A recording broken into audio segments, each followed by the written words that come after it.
আম্মুর প্রিয় জিনিস হচ্ছে নারিকেল। তাই আমি আজ আম্মুর মন ভালো করার জন্য একজন লোককে ডেকে গাছ থেকে নারকেল পাড়ালাম এবং উনি নারিকেলগুলো ছিলতে হেল্প করছেন। দেখতে পাচ্ছেন এখানে একটি যন্ত্র আছে যেটি দিয়ে খুব ইজিতে নারিকেল ছেলা যায় এবং আম্মুর প্রিয় জিনিস হচ্ছে নারিকেল। কেননা আম্মু নারিকেলের বিভিন্ন পিঠা বানাতে খুবই পছন্দ করে এবং আপনারা হয়তো জানেন যে যখন আপনারা নারিকেল কিনতে যান তখন একটা নারিকেলই ৳১০০ মতো চায়। তো যা হোক যেহেতু আমাদের গাছ আছে এবং সৌভাগ্যক্রমে গাছে অনেকগুলো নারিকেল হয়েছিল যেগুলো রাস্তার মধ্যে পড়ে যাচ্ছিল। তো তাই একজন লোককে ডেকে এভাবে নারিকেলগুলোকে ছিলিয়ে নিচ্ছি পাড়ানোর পর এবং এক বালতি নারিকেল দেখে কিন্তু আম্মু খুবই খুশি।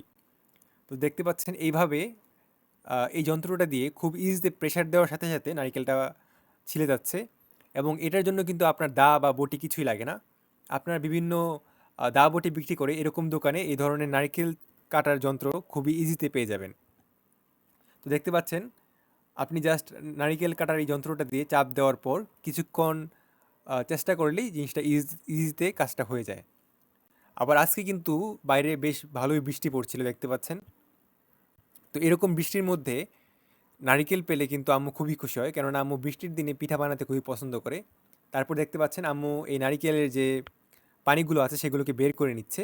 প্রায় ১ বালতি নারিকেল ছেলা প্রায় কমপ্লিট। তো যা হোক কাজ শেষে উনি নারিকেলগুলো আবার প্রসেস করে দিলেন। আর সবশেষে আমাদের নারিকেল এরপর উনাকে উনার পারিশ্রমিক দিয়ে বাসায় পাঠানো হলো এবং সাথে কিছু নারিকেলও দিয়ে দিলাম আমরা। আর নারিকেল পেয়ে কিন্তু আম্মুর খুশির সীমা নেই। দেখতে পাচ্ছেন কতগুলো নারিকেল পেয়েছে আম্মু। তো ভিউয়ার্স আজকে এই পর্যন্তই। আবারও ইনশাআল্লাহ দেখা হবে নতুন একটি ভ্লগে।